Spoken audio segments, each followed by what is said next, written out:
በእንስሳት እርባታና ማድለብ ስራ ተጠቃሚ መሆናቸውን የምዕራብ አርማጭሆ ወረዳ ነዋሪዎች ተናገሩ።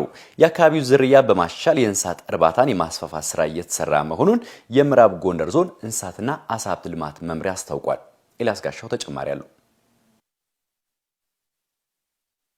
ወጣት አንበሴ በላይ በምዕራብ አርማጭሆ ወረዳ የድርማጋ ቀበሌ ነዋሪ ነው።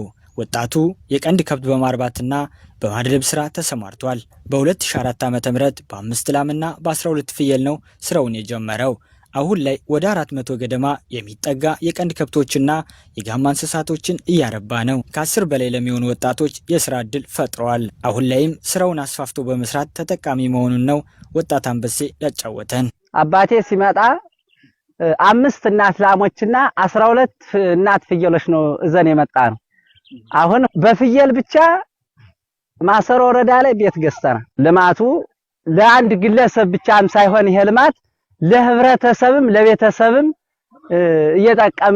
እየጠቀመንም እንገኛለን ነው። በወረዳው አብዛኛው ማህበረሰብ በእንስሳት እርባታ የተሰማራ መሆኑን የምዕራብ አርማጭሆ ወረዳ እንስሳትና ዓሳ ሀብት ልማት ጽሕፈት ቤት ኃላፊ ደጋ ገብረ ኪዳን ገልጸው ከእንስሳት እርባታ በተጨማሪ ከ230 በላይ ወጣቶች በከብት ማድለብ ስራ መሰማራታቸውን ነው የሚናገሩት። ከወረዳው ስነ ህዝብ ባገኘነው መረጃ መሰረት ከ35 ሺህ በላይ አባወራዎች ይኖራሉ። አባወራና ማወራ በእነዚህ አባወራና ማወራ መካከል ከ70% የሚሆኑ በእርባታ ዘርፍ የተሰማራ ነው። በዚህ ዓመት እስከ 7ኛ ወር ድረስ ወደ 238 የሚሆኑ ወጣቶች በማድለብ ዘርፍ ገብተው እያደለቡ ራሳቸውንና ማህበረሰቡን እየጠቀሙ ያሉበት መንገድ ነው ያለ።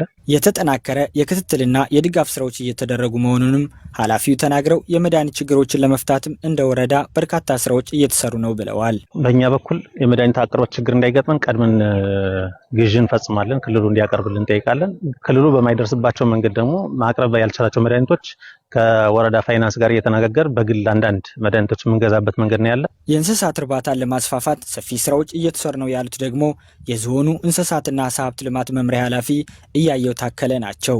የገበያ ትስስርን ለመፍጠርም ከአጋር አካላት ጋር በቅንጅት እየተሰራ ነው ብለዋል። ይሄ ዘርፍ ዘመናዊ ይሁን ይደግ ምርታማነት ይሁን ካለ 3 ስራዎች እንሰራለን። አንደኛው ዝርያ ማሻሻል ነው። ዝርያ ማሻሻል በሁለት መንገድ ይሰራል። አንደኛው የአካባቢ ዝርያን በመረጣ ማሻሻል፣ ሌላኛው መኖ ልማት ነው። ምርትና ምርታማነት ይደግ ካለ መኖ ልማት ወሳኝ ነው ማለት ነው። የመጨረሻው ደግሞ የእንስሳት ጤና ተደራሽ ማድረግ ነው።